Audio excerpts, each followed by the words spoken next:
नमस्कार प्रिय दर्शक बंधुओं, एक बार फिर आपका स्वागत है आपके अपने चैनल प्राचीन सच्ची कहानियां यूट्यूब चैनल में। प्रिय दर्शक बंधुओं, आज हम आपके समक्ष बहुत ही प्रेरणादायक और ज्ञानवर्धक प्रसंग लेकर उपस्थित हुए हैं। आज आप इस वीडियो में जानेंगे कि कर्मों का फल कैसे प्राप्त होता है। तो जो दर्शक बंधु हमसे नए जुड़े हैं, उनसे हमारा निवेदन है कि हमारे चैनल को सब्सक्राइब अवश्य कर लें, बेल आइकन ऑन कर लें और अच्छे कमेंट किया करें, ताकि हर आने वाले वीडियो का नोटिफिकेशन सबसे पहले आपको प्राप्त हो और दर्शक बंधुओं आप उसका लाभ उठा सकें। प्रिय दर्शकों, आज की हमारी कहानी है कि कर्मों का फल तो भुगतना ही पड़ता है। श्री कृष्ण और धृतराष्ट्र संवाद। प्रिय दर्शक बंधुओं, ये बात तो आप सभी लोग जानते हैं कि जो हम बोते हैं वो हमें 2 गुना प्राप्त होता है। दर्शक बंधुओं, आधुनिक होने के चक्कर में इस सत्य को मत भूल जाना कि प्रकृति की इस व्यवस्था में सुख बांटने पर वह हमें कई गुना होकर वापस मिलता है और दूसरों को दुख बांटने पर वह भी हमें कई गुना होकर वापस मिलता है। जैसे बिना मांगे दुख मिलता है, वैसे ही बिना प्रयत्न के सुख मिलता है। महाभारत के युद्ध के बाद धृतराष्ट्र गहरे शोक में डूब गए थे। तभी उनके पास भगवान श्री कृष्ण आते हैं। धृतराष्ट्र भगवान को प्रणाम कर कहते हैं, हे वासुदेव, मेरे सामने मेरे 100 पुत्र मारे गए, लेकिन मैं रोने के सिवा कुछ नहीं कर पाया।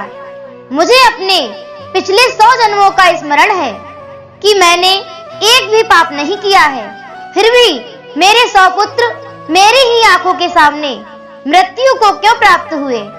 तब भगवान कृष्ण कहते हैं, कर्मों की गति बड़ी गहन होती है राजन। कर्म की गति को जानने के लिए देवता भी समर्थ नहीं है, तो मनुष्य की बात ही क्या है। काल के पास में बंधे समस्त जीवों को अपने द्वारा किए गए शुभ तथा अशुभ कर्मों का फल निश्चित रूप से भोगना पड़ता है। तब धृतराष्ट्र बोले, मैंने तो कोई पाप नहीं किया है वासुदेव। भगवान श्री कृष्ण ने कहा, हे राजन, जब से ये सृष्टि बनी है तब से तुम जन्म ले रहे हो। उससे पहले के कल्प में तुमने क्या किया, ये तुम्हें क्या पता। तभी धृतराष्ट्र के अंतःकरण का अंधेरा छटने लगा और उन्होंने भगवान कृष्ण से अपने 100 पुत्रों को मारे जाने का रहस्य बताने की विनती की।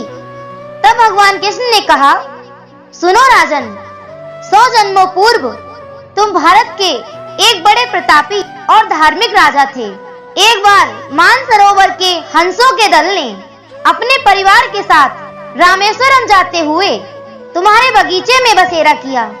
उनमें से एक हंस की पत्नी गर्भवती थी और उसके प्रसव का समय नजदीक था।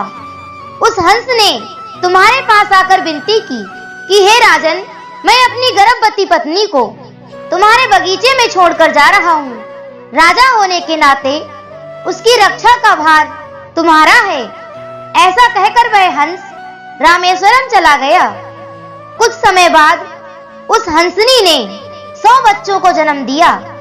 तुमने उन्हें चुगने के लिए मोती दिए और एक दिन तुम्हारे रसोइये ने हंसनी के एक बच्चे को मारकर पकाकर तुम्हें खिला दिया और तुम्हें वह मांस बहुत स्वादिष्ट लगा और तुमने बिना विचार किए रसोइये को आज्ञा दे दी कि इसी प्रकार का मांस प्रतिदिन पकाया जाए।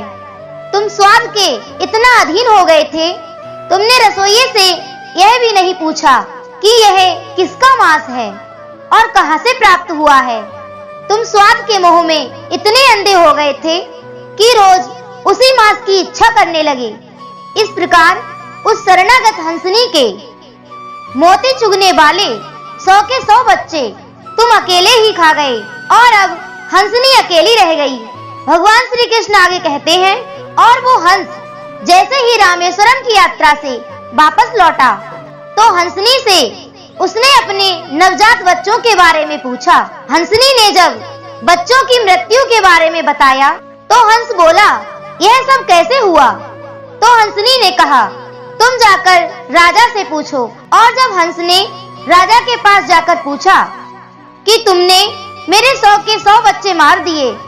लेकिन राजा इस बात से अनभिज्ञ था कि उसे किसका मांस परोसा जा रहा है। उसने रसोइये को बुलाकर पूछा तो रसोइये ने कहा, महाराज, यह तो आपकी ही आज्ञा थी कि यही मांस प्रतिदिन बनाया जाए। राजा धर्मात्मा था, परंतु इस पाप से घबरा गया। तब हंस और हंसनी ने राजा को श्राप देते हुए कहा, तूने स्वाद में अंधा होकर हमारे 100 बच्चों को मरवाया है, इसलिए तू भी अंधा हो जाएगा और तेरे ही सामने तेरे 100 पुत्र मृत्यु को प्राप्त हो जाएंगे। ऐसा कहकर हंस हंसनी ने अपने प्राण त्याग दिए। तब भगवान कृष्ण कहते हैं, हंस के बच्चों का मांस खाने वाले तुम राजा रानी 100 जन्मों तक पति पत्नी नहीं बने और अब इस जन्म में तुम दोनों एक साथ राजा रानी बने हो, तो यह घटना घटित हुई। तुम्हें अपने पूर्व जन्मों का फल इस जन्म में भुगतना पड़ा है। भगवान कृष्ण की बात सुनकर धृतराष्ट्र सहमत हो गया था कि यह उसके कर्मों का ही परिणाम है। प्रिय दर्शक बंधुओं, ये छोटी सी कहानी हमें बहुत बड़ी सीख देती है कि कर्म फल अटल है, जिन्हें भोगे बिना छुटकारा नहीं मिलता है। हम अपने सुख दुख सौभाग्य दुर्भाग्य के लिए स्वयं उत्तरदायी हैं। इसके लिए विधाता या अन्य किसी को दोष नहीं देना चाहिए। और दूसरी बात, मृत्यु के देवता यमराज सभी प्राणियों को उसके पाप और पुण्य का फल प्रदान करते हैं। यदि उनसे भी कोई गलती हो जाए तो क्या उन्हें भी माफ किया जा सकता है? तो उत्तर है नहीं। एक गलत कर्म की वजह से यमराज को भी एक दासी पुत्र विदुर के रूप में जन्म लेना पड़ा। तो दर्शक बंधुओं, मेरा आपसे एक ही निवेदन है कि आप जो भी करें सोच समझकर करें, क्योंकि कर्मों का फल तो हमें अवश्य ही भोगना पड़ता है।